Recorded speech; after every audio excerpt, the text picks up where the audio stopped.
అమర అమర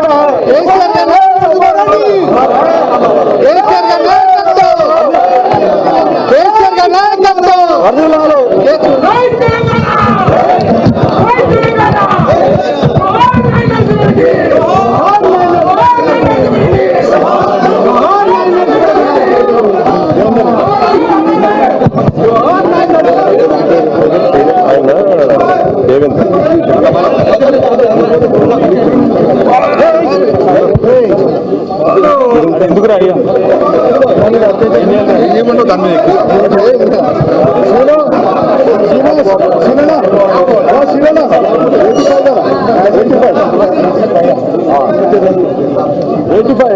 మనందరి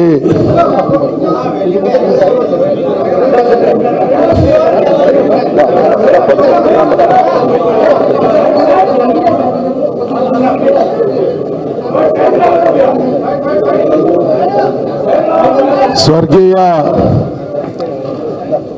నాయన నరసింహారెడ్డి గారి 85వ జయంతి సందర్భంగా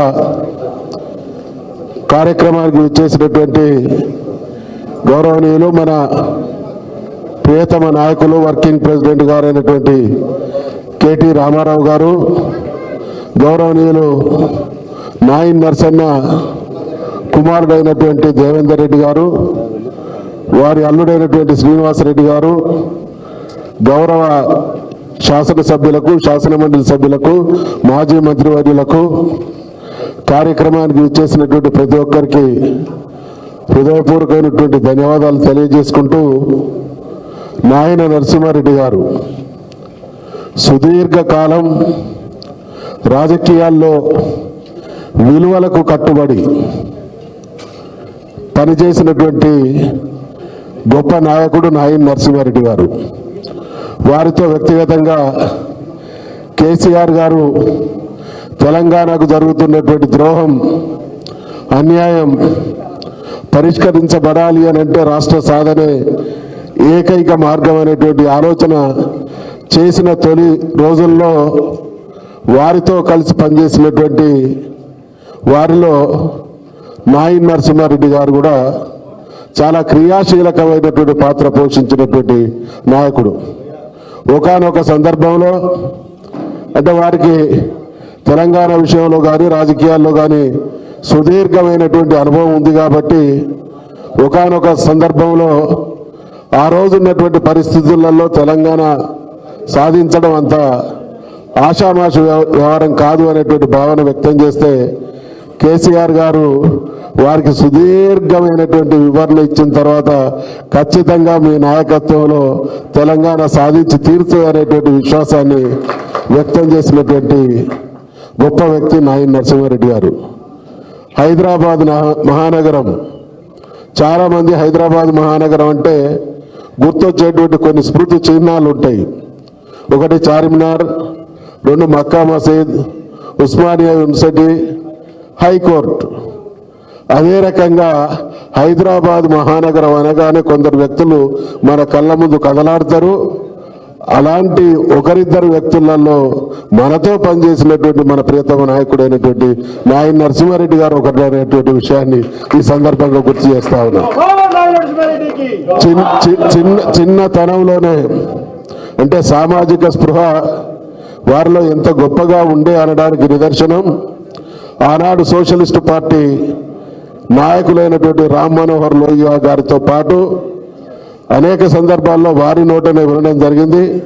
రామ్ మనోహర్ లోహియా గారు, మధు లిమాయ గారు, తర్వాత మధు దండావతే గారు, రబీరే గారు, తర్వాత జయప్రకాష్ నారాయణ గారు, జార్జ్ ఫెర్నాండెస్ గారు, వీరందరితో కలిసి పనిచేయడమే కాకుండా హైదరాబాద్ మహానగరంలో కార్మిక నాయకులుగా పేరెన్నికగన్నటువంటి శీతల్ సింగ్ లష్కరీ గారు, అదేవిధంగా బద్రీశాల్ పిత్తి గారు, అంటే 4-5 తరాల వారితో కలిసి పనిచేసినప్పటికీ చాలా గొప్ప విషయం ఏంటంటే కాలక్రమేణా పరిణామ క్రమంలో వచ్చినటువంటి మార్పులలో కొందరు విలువలతో కట్టుబడి రాజకీయ ప్రస్థానాన్ని ప్రారంభించిన ఆ తదనంతర కాలంలో కొన్ని ప్రభావాలకు లోనైనటువంటి వాళ్ళని చూస్తాం. కానీ నమ్మిన ఆశయం కోసం నమ్మిన దానికోసం తన ఆశయాలతో రాజీ పడకుండా మరి నిగర్విగా పనిచేసినటువంటి గొప్ప నాయకుడు నాయన్ నరసింహారెడ్డి గారు. వారితో ఇక్కడ ఉన్నటువంటి కేటీ రామారావు గారికి, నాకు ఇక్కడ ఉన్నటువంటి వందల వేలాది మంది నాయకులకు, కార్యకర్తలకు కూడా వ్యక్తిగతమైనటువంటి అనుభవం ఉంది. ఏ రాత్రి పోయినా, ఏ సమయంలో పోయినా విసుక్కోకుండా అందుబాటులో ఉండి వచ్చిన వారి సమస్యలను పరిష్కరించినటువంటి ప్రజానాయకుడు, ప్రజాసేవకుడు, గొప్ప వ్యక్తిత్వం కలిగినటువంటి వారు నాయన్ నరసింహారెడ్డి గారు. మేము హైదరాబాద్ వచ్చినటువంటి తొలినాళ్లలో 75-76 ప్రాంతంలో బుల్లెట్ సప్పుడు వినొచ్చిందంటే ఖచ్చితంగా అది నాయన్ నరసింహారెడ్డి గారే. ఎక్కడైనా ఏదన్నా సంఘటన జరిగితే పోలీసు వాళ్ళ కంటే ముందు లేదా వారి కుటుంబ సభ్యుల కంటే ముందు ఆ సమాచారం చేరేది నాయన్ నరసింహారెడ్డి గారికి. కారణం, ఆయన దృష్టికి సమస్య వచ్చింది అనంటే ఆ సమస్యకు పరిష్కారం దొరుకుతుంది అనేటువంటి నమ్మకం ఆనాటి నుండి చివరి వరకు ఆ నమ్మకం ప్రజల్లో కలిగించినటువంటి గొప్ప నాయకుడు.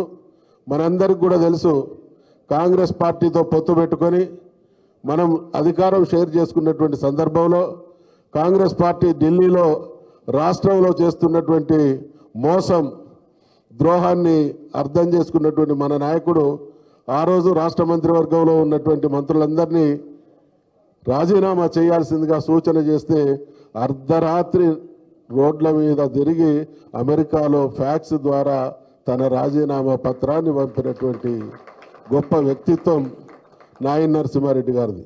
అందుకనే హైదరాబాద్ మహానగరం మీద, తెలంగాణ రాష్ట్ర సాధనోద్యమం మీద మన నాయకుడైనటువంటి కేసీఆర్ గారి మనస్సులో సుస్థిరమైనటువంటి స్థానాన్ని సంపాదించుకున్నటువంటి మన నాయకుడు నాయన్ నరసింహారెడ్డి గారు మన మధ్య లేకున్నా వారి ఆదర్శాలని, వారి సిద్ధాంతాల్ని కొనసాగిస్తాం. కరోనా మహమ్మారి ఆ కుటుంబాన్ని నిజంగా ఏ రకంగా చిన్నాభిన్నం చేసిందో ఆ దృశ్యాలు, ఆనాటి సంఘటనలు గుర్తుకొస్తే ఇప్పటికీ కళ్ళు చెమరుస్తాయి. మరి అటువంటి మన నాయన్ నరసన్నకు నేను వ్యక్తిగతంగా మనందరి తరఫున హృదయపూర్వకమైనటువంటి శ్రద్ధాంజలి ఘటిస్తూ గౌరవ మన ప్రియతమ నాయకులు, పార్టీ వర్కింగ్ ప్రెసిడెంట్ గారైనటువంటి కేటీ రామారావు గారిని వారి సందేశం ఇవ్వాల్సిందిగా మనవి. జోహార్ నాయన్ నరసింహారెడ్డి గారు, జోహార్ నాయన్ నరసింహారెడ్డి గారు.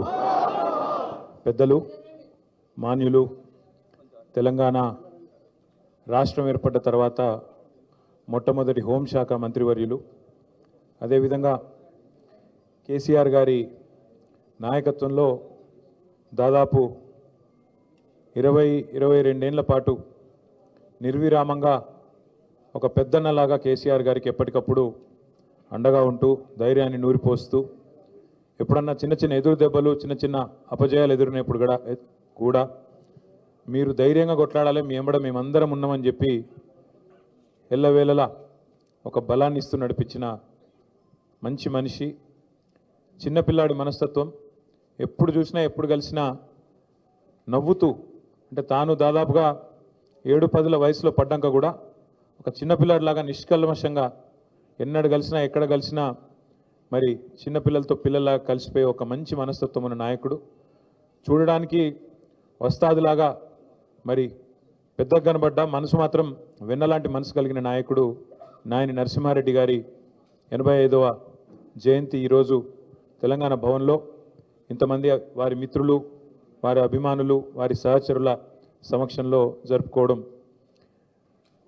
ఒకవైపు చాలా బాధ అనిపిస్తున్నా, మరొక వైపు వారి ఆత్మ ఎక్కడ ఉన్నా తప్పకుండా శాంతిస్తుంది అనే ఒక అభిప్రాయాన్ని వ్యక్తం చేస్తూ ఈ కార్యక్రమంలో పాల్పంచుకుంటున్న పెద్దలు, శాసన మండలిలో ప్రతిపక్ష నాయకులు, ఉద్యమ సహచరులు, గౌరవనీయులు శ్రీ సిరికొండ మధుసూనాచారి గారు, గౌరవనీయులైన ముషీరాబాద్ శాసనసభ్యులు పెద్దలు వారి మిత్రులు ముఠా గోపాల్ గారు, గౌరవనీయులు మాజీ మంత్రివర్యులు మహమూద్ అలీ గారు, మాజీ మంత్రివర్యులు శ్రీనివాస్ గౌడ్ గారు, మాజీ మంత్రివర్యులు పువ్వాడ అజయ్ గారు, అదేవిధంగా గౌరవనీయులైన ముషీరాబాద్ నాయకులు ఎంఎన్ శ్రీనివాస్ గారు, మన్నించాలి, మాజీ మంత్రివర్యులు పెద్దలు దయాకర్ రావు గారు, ఇంకా పేరు పేరున మన మాజీ శాసన మండలి సభ్యులు అన్న కర్ణె ప్రభాకర్ గారు, ఇంకా ఎమ్మెల్యే కుత్బుల్లాపూర్ కేపీ వివేక్ గారు, ఇంకా పెద్దలందరూ చాలామంది ఉన్నారు. వారందరికీ మాజీ శాసనసభ్యులు ఉన్నారు, అదేవిధంగా నియోజకవర్గాల ఇన్ఛార్జీలు ఉన్నారు, కార్పొరేటర్లు ఉన్నారు, ఇంకా చాలామంది మాజీ కార్పొరేషన్ల చైర్మన్లు ఉన్నారు.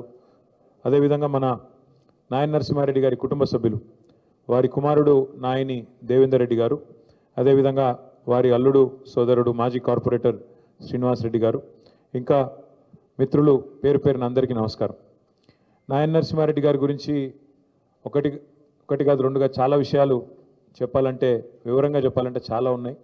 వారితో పాటు కేసుల్లో కూడా మేము కలిసి తిరిగేది. రైల్వే కేసుల్లో, తర్వాత ఉద్యమ కేసుల్లో వారు, నేను, అదేవిధంగా పద్మారావు గారు, ఇంకా కొంతమంది మేము మౌలాలి రైల్వే స్టేషన్లో రైలు రోకోలు చేసినప్పుడు, ఉప్పల్లో రాస్తా రోకోలు చేసినప్పుడు, ఉస్మానియా యూనివర్సిటీ కాడ మాణికేశ్వరి నగర్ బస్తీ కాడ గొడవ పోయినప్పుడు మా మీద రకరకాల కేసులు అప్పటి కాంగ్రెస్ ప్రభుత్వం పెట్టింది. సో ఆ కేసుల చుట్టూ తిరుగుతున్నప్పుడు మన ప్రభుత్వం వచ్చిన తర్వాత వారు హోంమంత్రిగా ఉన్నారు. నేను ఒకరోజు అడిగిన, అన్న ఎత్తే రాదే, మీరే హోంమంత్రి, మరి మీరు ఎత్తైపోతే ఇంకెవరు ఎత్తేయాలి మా మీద అంటే, వెంటనే డీజీపీని పిలిచి కేసీఆర్ గారు చెప్పినారు, వెంటనే అన్ని కేసులు ఎత్తేయాలని చెప్పి అన్ని కేసులు, ఉద్యమ కేసులు ఆ రోజు వెంటనే సమీక్షా సమావేశం పెట్టి వారే ఎవరి మీదనైతే కాంగ్రెస్ ప్రభుత్వం ఆనాడు కేసులు పెట్టిందో, ఎవరినైతే ఇబ్బంది పెట్టే ప్రయత్నం చేసిందో ఉద్యమంలో, వారే హోంశాఖ మంత్రిగా మొత్తం ఉద్యమకారులందరి మీద కూడా కేసులు ఎత్తేసే విధంగా వారికి ఆ బాధ్యత అప్పచెప్పింది పెద్దలు కేసీఆర్ గారు.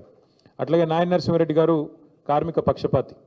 నేను ఇండస్ట్రీస్ మినిస్టర్గా ఉంటే వారు కార్మిక మంత్రిగా ఉండే, కొంతకాలం కార్మికులు హోంమంత్రిగా ఉన్నా కూడా కార్మికుల ఇష్యూలు తీసుకొని వచ్చేది వారు. నీకెందుకే ఇవన్నీ అంటే, అరే నేను ఎదిగిందే వాళ్ళతోని, కార్మికులే నన్ను లీడర్ చేసిండ్రు, నేను విఎస్టీ నుంచి మొదలు పెడితే ఎన్నో దానిలా నేను కార్మిక సంఘంలోకి వెళ్ళి వచ్చినోడిని, సోషలిస్ట్ నాయకుడిని, నాకెందుకంటే వేంది నువ్వు అని చెప్పి లొల్లి పెట్టి, ఎట్టి పరిస్థితుల్లో కార్మికులను పరిశ్రమలు యాజమాన్యాలు ఎక్స్ప్లాయిట్ చేయొద్దు, వాళ్ళ పొట్టగొట్టద్దు, శ్రమ దోపిడీ జరగద్దు అని గట్టిగా జీవితాంతం కొట్లాడిన నాయకుడు కార్మిక పక్షపాతి పెద్దలు నరసింహారెడ్డి గారు. వారి గురించి, వారి యొక్క కమిట్మెంట్ గురించి చెప్పాలంటే, వారు సంపాదించింది పేరు, డబ్బు సంపాదించకపోవచ్చు కానీ పేరు మాత్రం అపారంగా సంపాదించారు. ఎంత పేరు ఎట్లా వస్తుందంటే మనిషికి జీవితంలో, నాకు బాగా గుర్తుంది, నేను పెద్దలు కేసీఆర్ గారితో పాటు ఢిల్లీలో ఉన్నా. 2005 సంవత్సరమో 6 సంవత్సరమో కరెక్ట్గా గుర్తులేదు. ఆ రోజు ఇక్కడ కాంగ్రెస్ పార్టీ ఇంకా తెలంగాణలో మనకు తెలంగాణ రాష్ట్రం ఇచ్చే పరిస్థితి లేదు. ఉమ్మడి ఆంధ్రప్రదేశ్లో మన వాళ్ళు ఏదైతే ప్రభుత్వంలో 6 మంత్రులు ఉన్నారో అందులో నరసింహారెడ్డి గారిని ప్రత్యేకంగా అప్పటి ముఖ్యమంత్రి రాజశేఖర రెడ్డి గారు కడప జిల్లాకే ఇన్ఛార్జ్ మంత్రిగా వేసుకున్నాడు. ఆయన మా జిల్లా, నా సొంత జిల్లా ముఖ్యమంత్రి జిల్లాకి మీరే ఇన్ఛార్జ్ మినిస్టర్ ఉండాలని చెప్పి ఆయన ఇన్ఛార్జ్ మినిస్టర్గా కూడా రాజశేఖర రెడ్డి గారు నియమించుకున్నారు. అంత ప్రాధాన్యత ఇచ్చేది ఆయన కూడా. అయితే నాయన నరసింహారెడ్డి గారు ఆనాడు అమెరికా టూర్లో ఉన్నారు. పార్టీ ఒక నిర్ణయం తీసుకొని 6 మంత్రులు రాజీనామా చేయాలి, మనం కేంద్ర ప్రభుత్వానికి నిరసన చెప్పాలి, యూపీఏ ప్రభుత్వానికి, కాంగ్రెస్ చేస్తున్న మోసానికి వ్యతిరేకంగా తెలంగాణ ప్రజలకు మనం మళ్ళొక్కసారి పదవులు త్యాగం చేసి ప్రజల దగ్గరికి పోవాలని నిర్ణయం తీసుకున్నప్పుడు 6 మంత్రివర్గంలో మన వాళ్ళు ఉన్నారు, టీఆర్ఎస్ వాళ్ళు ఉంటే, 5 ఇక్కడ హైదరాబాద్లో తెలంగాణలో ఉండే, ఒకే ఒక్క నాయన నరసింహారెడ్డి గారు మాత్రం విదేశాల్లో ఉండే ఆ రోజు. కానీ పార్టీ నిర్ణయం తీసుకున్నది, నరసన్న మీరు రాజీనామా చేయాలని చెప్పి వారికి ఫోన్లో సమాచారం అందిస్తే, మీరు నేను చెప్పేది నమ్మరు, ఇవాళ రోజుల్లో రాజకీయాల్లో అట్లాంటి పరిస్థితులు చాలా అరుదు. ఒక మంత్రి పదవి ఇచ్చిపెట్టాలంటే అలకట్ ముచ్చట కాదు. అట్లాంటిది నరసింహారెడ్డి గారు అక్కడ, మనం ఇక్కడ అర్ధరాత్రి ఫోన్ చేస్తే సొంత దస్తూరితోని, ఆడ అది కూడా లేకుండా, కంప్యూటర్ లేకుండా, ఇంకోటి లేకుండా, సొంత దస్తూరితో తెలుగులో నేను నా మంత్రి పదవికి రాజీనామా చేస్తున్నా అని స్వదస్తూరితో చేతిరాతతో రాసి ఎక్కడికి పంపించాలి నేనని చెప్పి ఆ హోటల్లో ఫ్యాక్స్ మెషిన్ ఉంటే ఆ ఫ్యాక్స్ మెషిన్ పట్టుకొని రాజ్భవన్కు, ముఖ్యమంత్రికి ఇద్దరికి వెంటనే ఫ్యాక్స్ చేసి, మన పార్టీ ఆఫీస్కి ఇంకొక కాపీ ఫ్యాక్స్ చేసి, అన్న నువ్వు చెప్పినావు, కేసీఆర్ గారికి ఫోన్ చేసి, అన్న నువ్వు చెప్పినావు, ఇగో నేను 5 నిమిషాల్లో రాజీనామా చేసిన అని చెప్పి, అమెరికాలో ఉంటే కూడా వెంటనే 5 సెకండ్లు కూడా ఆలోచించకుండా మంత్రి పదవిని అట్లా తీసి పారేసిండు నాయన నరసింహారెడ్డి గారు. అంటే అంత గొప్ప వ్యక్తి. సోషలిస్ట్ ఉద్యమంలో, కార్మిక ఉద్యమంలో, తెలంగాణ ఉద్యమంలో ఒక ఉద్యమ నాయకుడిగా, ఒక ఉద్యమ బిడ్డగా ఎదిగిన వ్యక్తి నాయన నరసింహారెడ్డి గారు. ఆనాడు 2001 సంవత్సరంలో పార్టీ పెట్టిన తర్వాత హైదరాబాద్లో మేయర్ ఎన్నికలు కొట్లాడాలన్నప్పుడు, జిహెచ్ఎంసీ కార్పొరేషన్ ఎన్నిక కొట్లాడాలన్నప్పుడు, నేనున్నా కదా మీకు ఎందుకు అని చెప్పి ముందుకు వచ్చి పెద్దలు కేసీఆర్ గారికి ఆ రోజు మేయర్ అభ్యర్థిగా కూడా నిలబడి, ఆ రోజు ఇంకా మన పార్టీ ఇక్కడ బలంగా లేదు హైదరాబాద్లో, కానీ ఆ ప్రతికూల పరిస్థితిలో కూడా నేనున్నా అని ముందుకొచ్చిన నాయకుడు నరసింహారెడ్డి గారు. ఎందుకంటే జీవితంలో జయాలు, అపజయాలు, ఎదురు దెబ్బలు ఎన్ని తగిలినా ధీరోదాత్తంగా నిలబడాలి, ముంగటి కోతనే ఉండాలి అనే ఒక సిద్ధాంతాన్ని నమ్మిన నాయకుడు. ఎత్తుకున్న జెండాను దించకుండా మరి మరణించేదాకా కొట్లాడిన నాయకుడు. కేసీఆర్ గారికి ఒక అన్నగా, నరసన్నగా కేసీఆర్ గారు ఎప్పుడు పిలుచుకునేది. ఎక్కడనో నరసన్న అంటే ఆయన వచ్చి ధైర్యం చెప్పే మాటలు, అట్లా కాదన్నా ఇట్లా మస్తుగా చూసినాం, ఇవన్నీ జరుగుతూనే ఉంటాయి, ఎప్పటికప్పుడు ధైర్యం చెప్పేది. అట్లా ఎన్నో గొప్ప అనుభవాలు పెద్దలు కేసీఆర్ గారికి, వారికి ఒక సొంత అన్నదమ్ముల మాదిరిగా కలిసిమెలిసి ఉన్న పరిస్థితి. ఇవాళ వారు మన మధ్యన లేకపోవడం బాధాకరమైన విషయం అయినప్పటికీ, మరి వారి పేరున మనము ఏదైతే ఆర్టీసీ ఎక్స్ రోడ్లో ఒక బ్రహ్మాండమైన స్టీల్ బ్రిడ్జ్ కట్టుకున్నామో, కేసీఆర్ గారే చెప్పారు స్వయంగా, ఖచ్చితంగా దానికి నాయన నరసింహారెడ్డి గారి పేరు పెట్టండి అని చెప్పి ఆ బ్రిడ్జికి కూడా పెట్టుకొని వారి పేరు ముషీరాబాద్ నియోజకవర్గంలో కానీ హైదరాబాద్ ప్రజలకు కానీ శాశ్వతంగా గుర్తుండిపోయే విధంగా ఒక ఉక్కు మనిషికి ఉక్కు బ్రిడ్జి ఆయన పేరు పెట్టడం సముచితంగా ఉంటుందని చెప్పి ఆ స్టీల్ బ్రిడ్జికి కూడా వారి పేరు పెట్టుకున్నాం. అట్లాగే వారి కుటుంబానికి కూడా పార్టీ ఖచ్చితంగా అండగా ఉంటుంది. వారు దేవేందర్ రెడ్డి గారు కానీ, శ్రీనివాస్ రెడ్డి గారు కానీ, వారి కుటుంబ సభ్యులు కానీ కరోనా సమయంలో ఎంత ఇబ్బంది పడ్డారో, ఎంత తల్లడిల్లినారో మా అందరికీ కూడా తెలుసు. ఆరోగ్యపరమైన సమస్యలు, నరసింహారెడ్డి గారు వారి సతీమణి వరుసగా మరి ఇబ్బందులు పాలు కావడం, అవన్నీ కూడా ఆ కుటుంబాన్ని కొంత మనోవేదనకు గురి చేసినాయి. కానీ తప్పకుండా ఒక సోదరుడిలాగా దేవేందర్ రెడ్డి గారికి, శ్రీనివాస్ రెడ్డి గారికి అండగా ఉంటాం.